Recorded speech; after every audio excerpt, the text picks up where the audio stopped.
रूस और यूक्रेन के बीच जारी जंग का आज 9वां दिन है। रूस की ओर से लगातार हमला जारी है, तो वहीं यूक्रेन का दावा है कि वह भी रूस को लगातार माकूल जवाब दे रहा है। खबरों के मुताबिक दोनों ही देशों का खासा नुकसान हुआ है।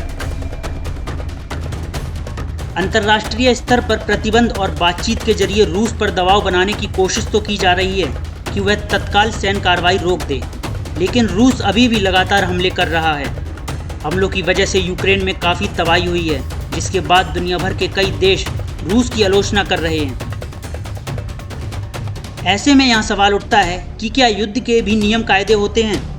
कहा तो यह भी जाता है कि जंग में सब कुछ जायज़ है, लेकिन ऐसा नहीं होता। द्वितीय विश्व युद्ध के बाद जिनेवा में एक कन्वेंशन हुआ था, जिसमें युद्ध को लेकर नियम बनाए गए थे।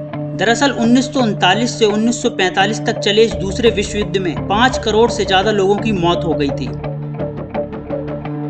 युद्ध में पहली बार परमाणु बम का भी इस्तेमाल हुआ था। तबाही इतनी ज्यादा हुई थी कि दुनिया भर के कई देशों के राष्ट्र अध्यक्ष 1949 में स्विट्जरलैंड की राजधानी जिनेवा में एकजुट हुए।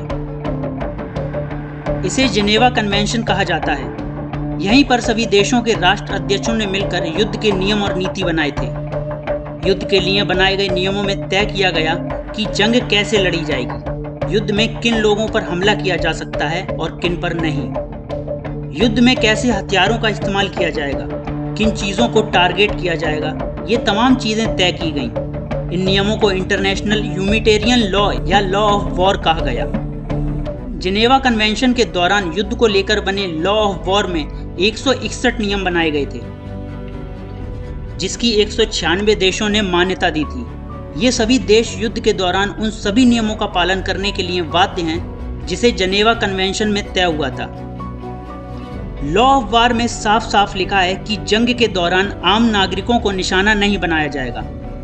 आम नागरिकों के अलावा युद्ध में स्वास्थ्य कर्मियों और पत्रकारों को भी निशाना नहीं बनाया जा सकता।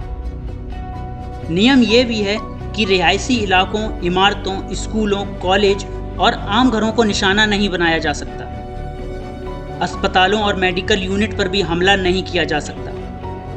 युद्ध के दौरान ऐतिहासिक और धार्मिक स्थलों और सांस्कृतिक धरोहरों पर भी हमला नहीं किया जा सकता। आम नागरिकों के लिए बनाए गए शेल्टर होम पर भी कोई भी देश हमला नहीं कर सकते। किसी भी देश की ओर से हमला करने से पहले चेतावनी जारी करना जरूरी है। बिना चेतावनी दिए कोई भी देश किसी दूसरे देश के खिलाफ युद्ध नहीं शुरू कर सकता। युद्ध प्रभावित इलाकों में आम नागरिकों को निकालने की जिम्मेदारी भी देश पर ही होती है। युद्ध के दौरान सैन्य ठिकानों को निशाना बनाया जा सकता है। युद्ध के दौरान अगर दुश्मन देश की सेना अगर आत्मसमर्पण कर रही हो तो उसके साथ मानवीय व्यवहार बरता जाएगा। उसका सम्मान करते हुए उसकी मदद की जाएगी। युद्धबंदी बनाए गए सैनिकों के साथ भी मानवीय व्यवहार करना जरूरी है, जैसा कि 1971 युद्ध में भारत ने पाकिस्तान की सेना के साथ किया था। लॉ ऑफ वॉर के मुताबिक यदि कोई देश युद्ध के दौरान नियमों का उल्लंघन करता है तो इसे युद्ध का अपराध माना जाएगा, और लॉ ऑफ वॉर के चैप्टर 44 के मुताबिक नियमों का उल्लंघन करने वाले देश के खिलाफ अंतर्राष्ट्रीय न्यायालय में मुकदमा चलाया जाता है। ब्यूरो रिपोर्ट, ओजांग टाइम्स।